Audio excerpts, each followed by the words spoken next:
part in our Unforgiven trilogy by Metallica. Countryalica. Countryalica. On Countryalica. Look, I know that Metallica is like an iconic band, and some of you guys are going to be, I had a good friend I'm talking to, I think it's Brent or Jerry, said, look, I'm a Metallica fan, like, die hard, and if they released a country record, I would freaking buy it. I respect that. I just felt lied to with part 2 when they had the country twang. So, inshallah, we won't have a country twang in this one. This will be the third section on Unforgiven. I knew there was an Unforgiven part 2. I did not know there was an Unforgiven part 3. Oh, really? Yeah, okay. So this is going to be interesting. I've never heard this one before. I didn't hear the other one either. Hopefully it won't be Countryalica. So, we'll see. So this is Unforgiven part 3. So this is going to be... What do you think is going to happen in this one? Okay, so the first one was about society. The second one seemed relationally. Yeah. Who else is there not to forgive? Yourself. God. True. Maybe he's finally gonna go after the big guy. We'll see. All right. Okay. There was an announcement that I wanted to make, but listen, for the Blackfire show, I know that Deicide and these other bands aren't like pure or pure black metal. Like, I get that. The point of the Blackfire show is like very heavy, dark bands that have the theme, or even, not even the band necessarily, but a song that have like anti-Christian, explicitly anti-Christian, anti-God themes. Right. Okay, so we are respecting the genre distinctions, and some of these bands are going to be, straight, pure Norwegian black metal, but that's the whole point of the Blackfire thing, is for Christians to interact with that and hopefully give metal a real hearing. Yeah. Sympathy for the devil. All right, let's do it. All right, you ready? Unforgiven 3. Come on, Metallica. Don't let me down.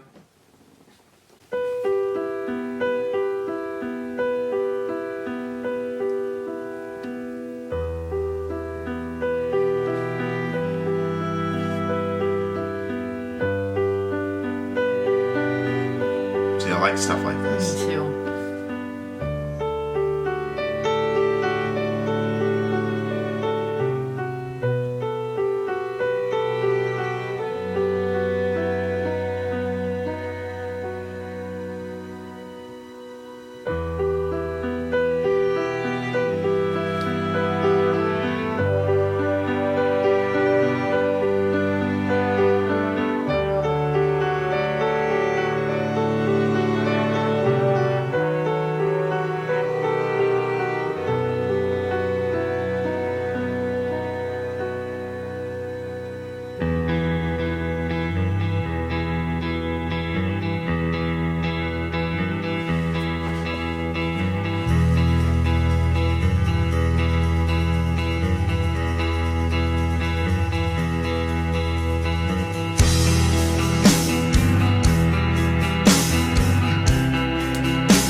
Ballad I want.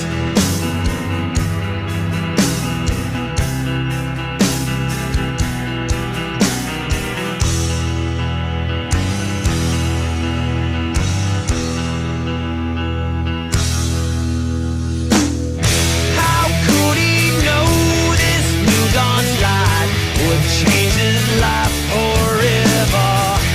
Set sail to sea, but pulled off course by the light of golden treasure. Was he the one causing pain with his careless dreaming? Been afraid, always afraid of the things he's feeling. He could just be gone. He would just sail on. You just sail on.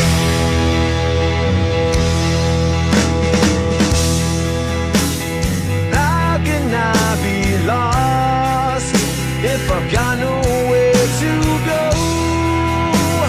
Search for seas of gold. How come it's got so cold?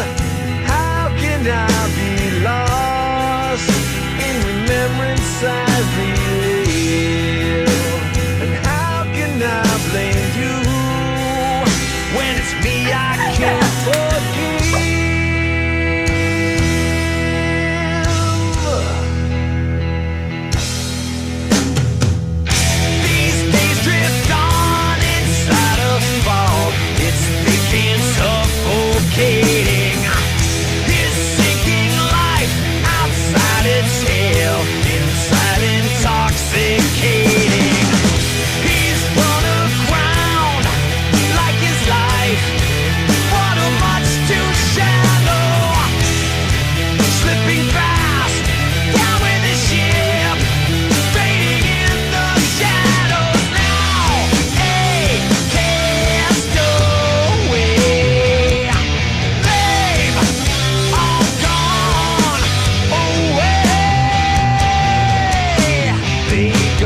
if I've got nowhere to go.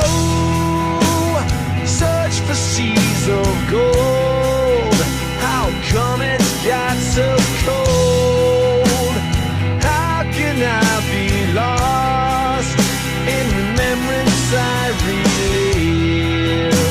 And how can I blame you when it's me I can't forgive?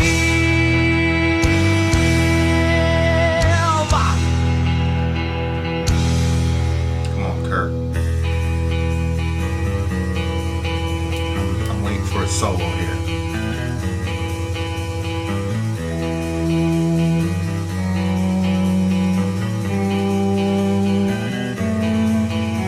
Forgive me.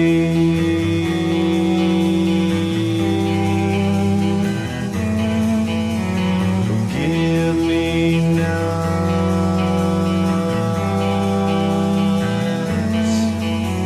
Forgive me.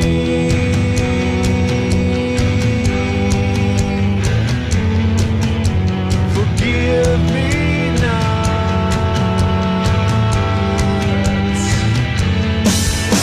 Forgive me. Forgive me not. Forgive me. Forgive me. Why can't I forgive me?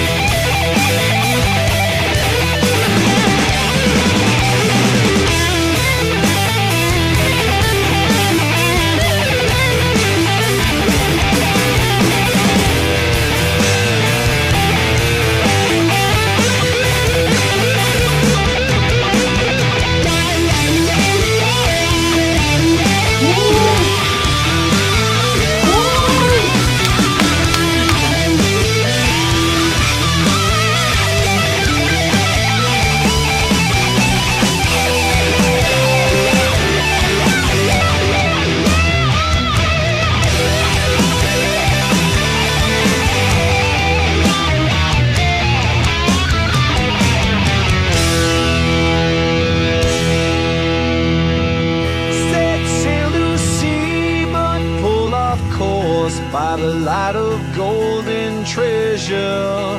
How could he know this new dawn's light would change his life forever? How can I be lost if I've got nowhere to go? Search for seas of gold. How come it's got so cold? How can I be lost in remembrance I relive? So how can I blame you when it's me I can't forgive?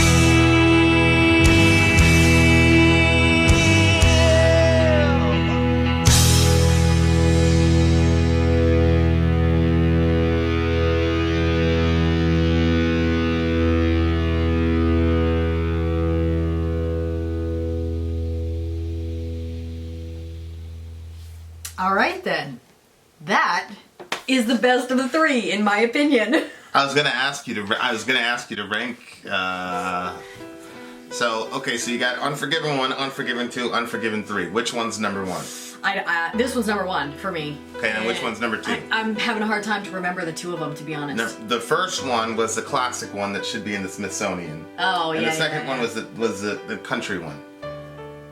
Yeah, I think I was me on both of those, right? Yeah, you were, but you're saying those. Okay, so probably goes 3, 1, then 2. 2 is my least favorite, I think. I'm 1, 3, 2. I'm 1, 3, 2. This one was a lot better than the second one. Bless God. Okay, so what do you got? What do you want to talk? What did you like about this one? Why is, first of all, why is this your favorite one? Because I was right, and I said it was about not forgiving yourself. No, I'm kidding. That's not why. I really liked them, like, musically.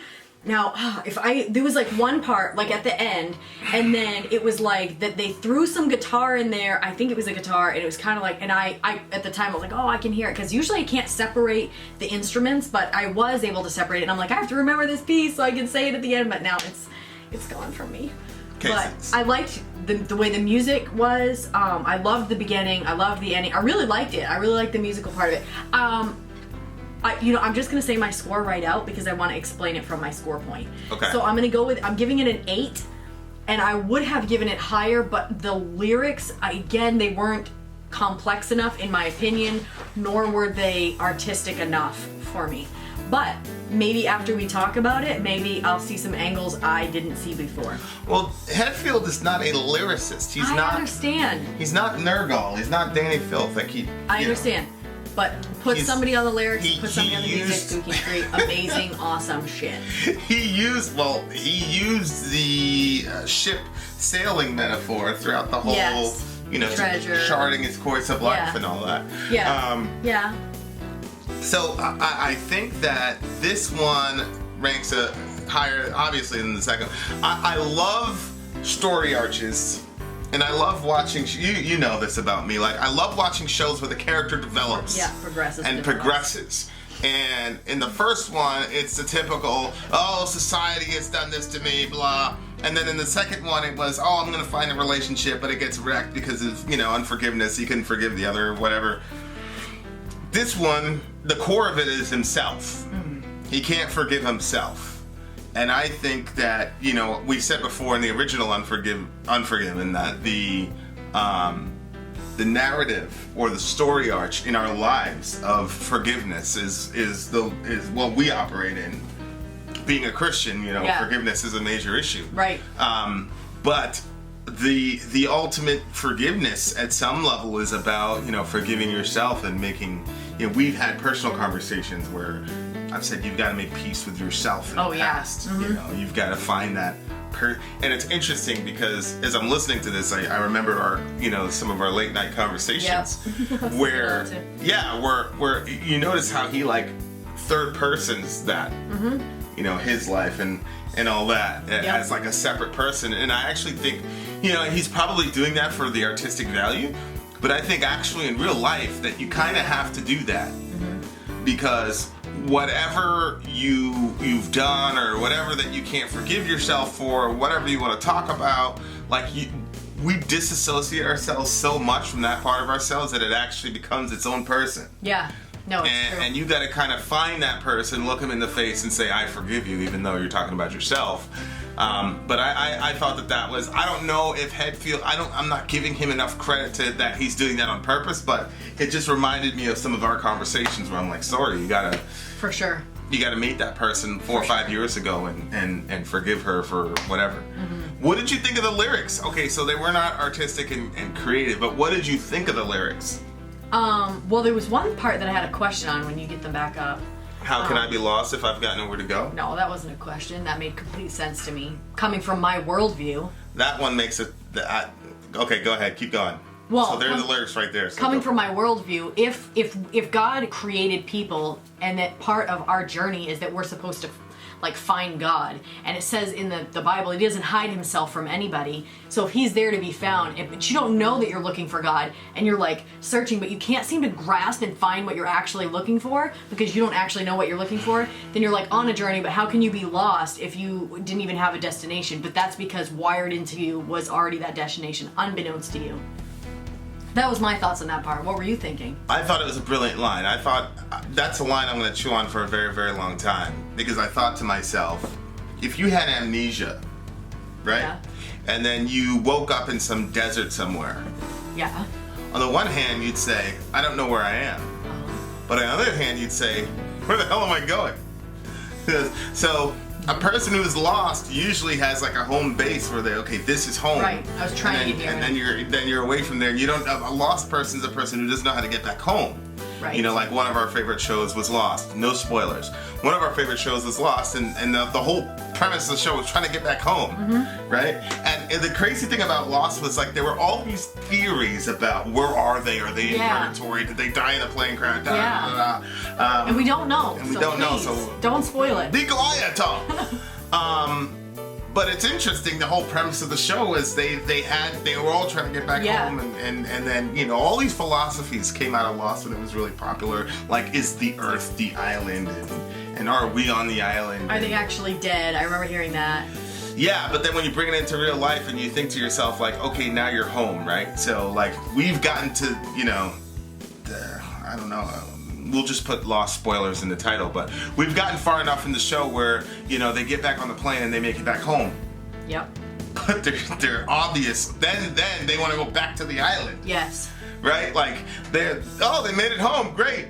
Oh, now we're home. Well, we have to go back. We have to go back to the island. Yeah. And it's like, okay, so then where is home? Like, what defines that place or that state of mind or that state of life where, okay, I've got stasis now, I'm home?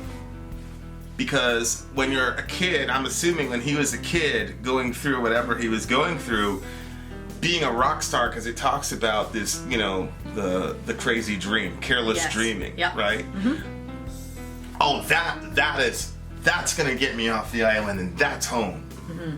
Then he accomplishes it, and he's like, oh shit, this is not it, because it talks about all the pain he's caused with his careless dreaming.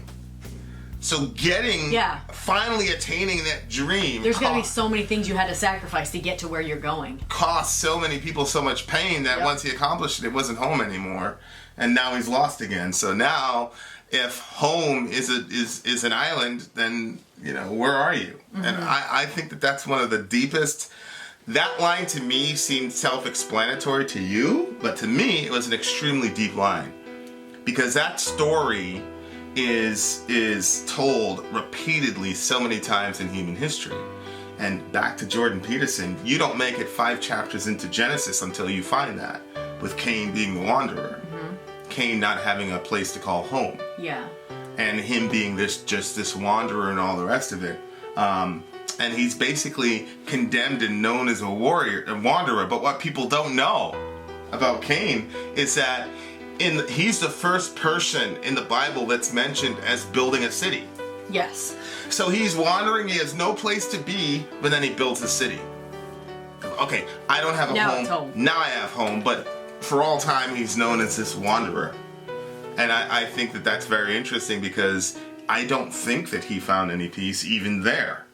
Even in that city that he built, I don't think that he found any home. And here's why. This actually goes back to your point. I was going to say, I feel like that's leading up to my point. Well, go ahead. What's your point? Well, because when Cain kills his brother, and then God comes and has a discussion with him, it says that Cain, the way that he talks to God, he sounds just like a spoiled, rebellious child, the way he engages with God. But God doesn't even say anything about it. He just tries to have a conversation with Cain. And then Cain, it says he leaves the presence of God. God doesn't send him away, and God doesn't leave, but he walks away from God. So I think that, again, if that was home. That was home, yeah. God was home, and he left God. And then he was always because this guy says, searched for seas of gold. If you're looking for, can you imagine finding a sea of gold, how rich you would be? So he was looking for, unbelievable riches. The Bible also says that Jesus is like a treasure, and you're supposed to search for him like a treasure. That's how you're supposed to search so hard. If you knew there was some hidden treasure in a field, you would friggin' dig up the whole field so you could find that treasure. So you would be like, I have a life of ease. And Jesus is supposed to be like that. So I think that I just feel like that's all that is. Maybe I'm making a stretch because I'm thinking from my worldview, but no, I mean it's impossible. Well, it's interesting because Adam and Eve get banished from the garden, right? And it says that they got banished from the Garden of Eden, but it never says they got banished from God's presence. Right? No. But when Cain gets banished, it doesn't say that Cain got banished from God's presence. What it does say, though, is that Cain left the presence of God. And so, yeah, metal is great at beautifully, or sometimes uglily, telling us what the problem is. Mm-hmm. But where's the solution? Yeah, Oh. so like that's why I thought that line was so brilliant, because it's such a moment of cognition and self-awareness. Where is home? And you have to think with the rock star life that he's wrecked his home life as well. And so, but I mean, even if you're still married and you've cheated on your spouse multiple times and they're still with you, it's never the same. It can't be. Like, there's forgiveness, I guess, and that, I don't want to like make definitive black and white statements, because maybe some of you have found ways to make the same, maybe even better. But from where I sit, it's just not something that you can like reverse, and it changes you. And it changes the dynamics of the relationship. And I can't imagine like the dynamics that we have not having it.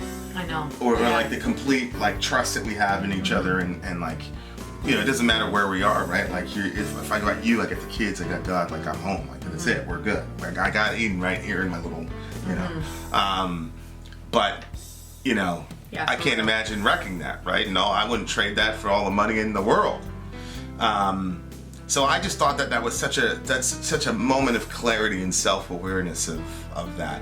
And it's interesting to me, like, it's the same thing that happens in Ecclesiastes, where the guy goes, I was a multimillionaire, I had all this, and there's a book in the Bible that was basically written by, some death metal or doom metal, I don't know, but basically the book starts by saying, vanity, vanity, everything is vanity.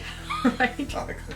And it basically says, like, there's a line in there, you should read it. Let's do it. There's a line in there that says, like, enjoy your girlfriend and your worthless life under the sun.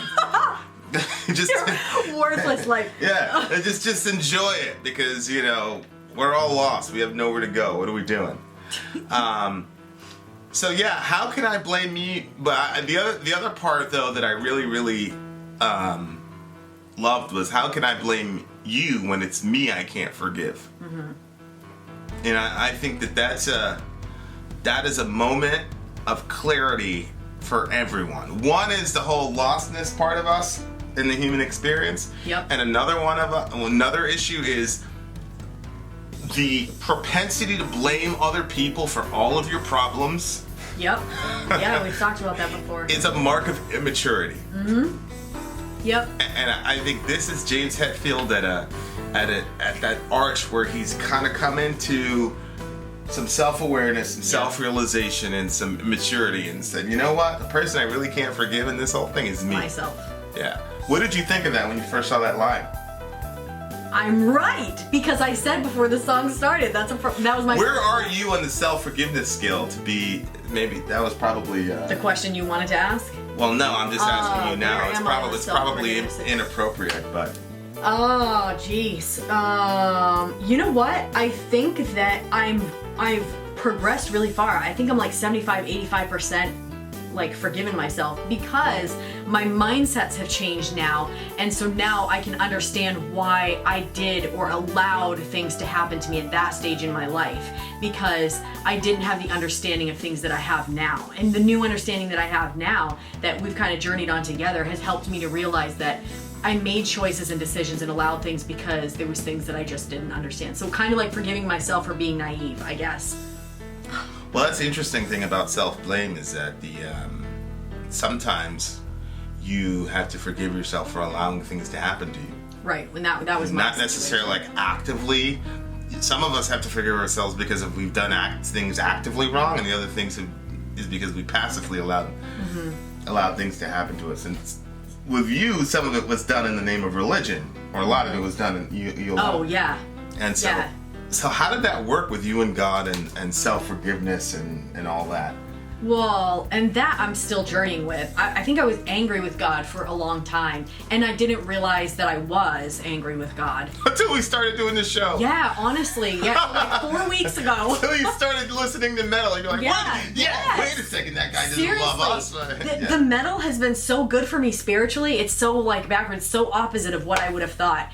It's been extremely good.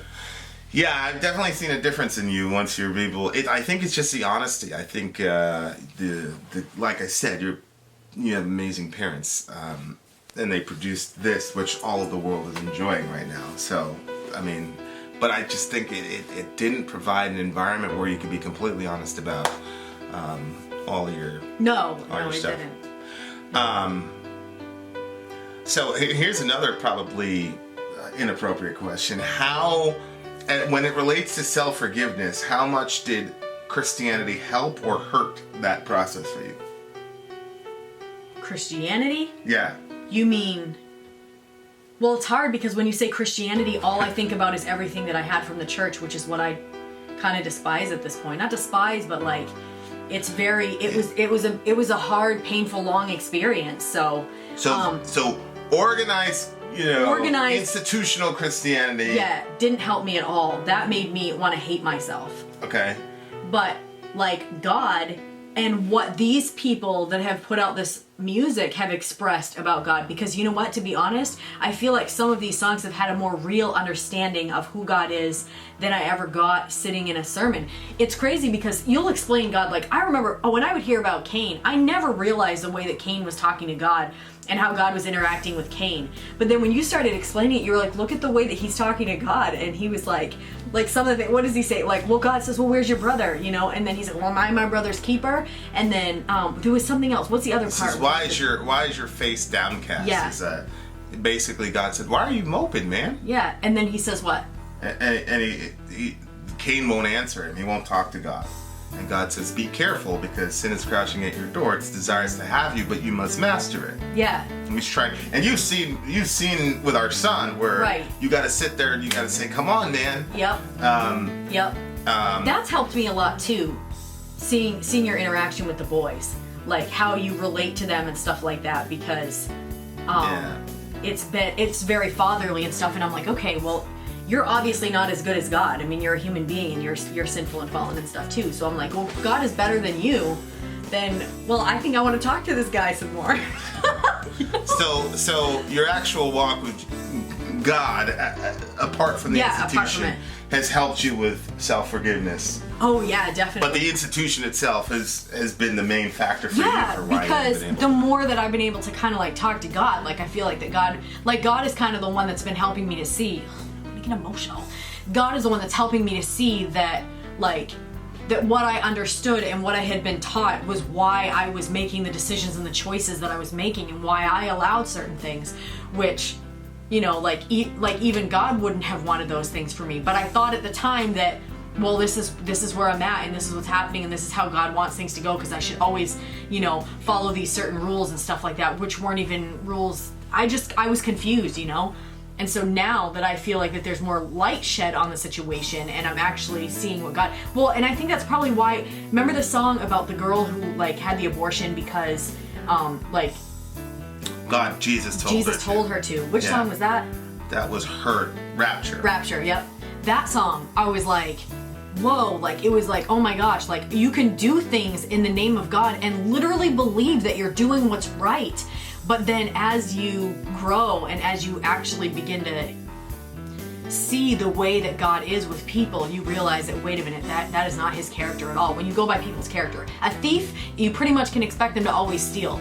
But so when you expect certain things from certain people because that's what they always do, the same thing can be true about God. But if you only see death and destruction from God or rules and stuff, then you're going to expect that that's everywhere. So I had to kind of be like, okay, back up and let me relook at some of these stories and actually see, is he how you're explaining him, or is he how I've always learned him to be? Yeah, it's so funny. You're like, well, if God's the way that you're explaining him, then I like him. I know. I'm with so many of you, there's so many, atheists and agnostic I'm people. like, what do you mean? Yeah. He says he's worried about Cain's face. I know, but, he felt bad for him. So many people are saying, well, if Christianity was more like you guys, there would be less of a gap, or then I might rejoin the church or something. But I'm like, well, I can totally understand. I love reading those responses. I'm like, I'm with you 100%. If I would have seen this type of Christianity and this type of explanation of God and some metal music in there and stuff, I think my life would have been different. Certain things probably wouldn't have happened. Yeah, certain things would not have happened to you.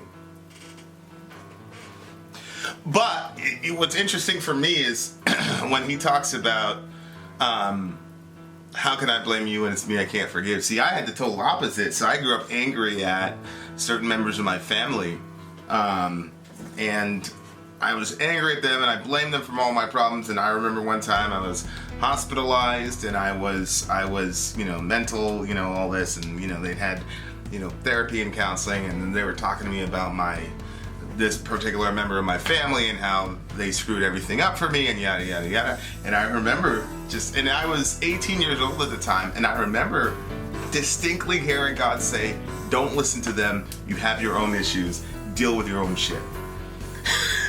Deal with your own shit. Okay. Me and your other person, I'll deal with them. Deal with your old shit, face yourself. This person didn't make you do X, Y, and Z, that was you. So fucking handle your own shit. He did not. You heard it like that? Stop it. Well, he doesn't speak English, but it was like that, like, dude. Yeah. And that line, how can I blame you? It's me, I can't forgive. Like, those people who are always like pointing at other people and sourcing their angst with other people all the time. It's like, okay, when are you gonna get to the point where you realize that the world is full of, fucked up people and that you're one of them? Exactly. Exactly. You're like this, Yep. like we're always either the hero or the victim in our own story. We are never the villain. Right. Never the bad guy. Come on. Even Satanists who are like deifying Satan, he's not the bad guy. Like, we're never the bad guy in the story ever. And so you had to learn to forgive yourself, and I had to basically learn to blame myself so that I could forgive myself. And my gosh. I've been Blame myself so I could forgive myself. Wow, that is so interesting. But yeah, I see what you're saying. Yeah, and so in that arch, I've been able to find a lot of peace, and it was cool because I was able to make peace with that person before they went back to the essence, and I'm glad, I'm grateful for that. But if I was not able to have that difficult discussion with God, then take it with a grain of salt, because I was jacked up on a bunch of chemicals. They were throwing the woodshed at me because I was really screwed up and I was in a lot of danger. So I'm grateful for the doctors, but in that particular moment, I just had this crazy moment of clarity where it was like, no, dude, no. And maybe God swore at me, maybe he didn't. There's swears in the Bible. Yeah, I know, that's true, there is. So, scuba lawn, look it up. Bet you didn't know that!